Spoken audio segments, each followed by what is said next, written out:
আমি যাচ্ছিলাম রানীগঞ্জ পোপড়ার দিকের থেকে আসতেছিলাম রথবাড়ির দিকে, তো আচানক এই গাড়িটা এই বড় গাড়ির সঙ্গে লাগাই দেওয়ার পরে আমি বের হয়ে চলে যাই। তারপর লোকজন এসে এই ড্রাইভারটাকে উদ্ধার করে। পুলিশ এখনও কোনো খোঁজ খবর কিচ্ছু নেয়নি। কতক্ষণ হলো? এই ঘন্টাখানেক হলো। ঘন্টাখানেক? হ্যাঁ, ক্ষতি হয়েছে ড্রাইভারের, আচ্ছা। এবং ড্রাইভারের গাড়ির ক্ষতি হয়েছে। স্থানীয় লোকজন উদ্ধার করে হাসপাতালে ভর্তি করার ব্যবস্থা করেছে। কি নাম আপনার? আমার নাম রামপ্রসাদ সরকার। উঠলো যে সামনে লরিটা আছে, লরিটার হাত থেকে চাকা বাস্ট হয়ে আছে। হ্যাঁ, ওই যে ড্রাইভারটা পিছন থেকে আসছিল ওই খেয়াল করতে পারেনি, ওই লরিটাকে ক্রস করতে গিয়ে ওই ড্রাইভারটা গাড়িটা লাগিয়ে দিয়েছে পিছনের গাড়ি, সামনের গাড়িটাকে।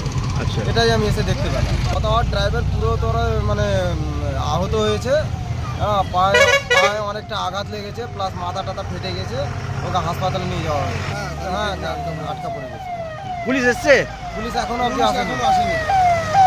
কি নাম আপনার? কৃষক চৌধুরী।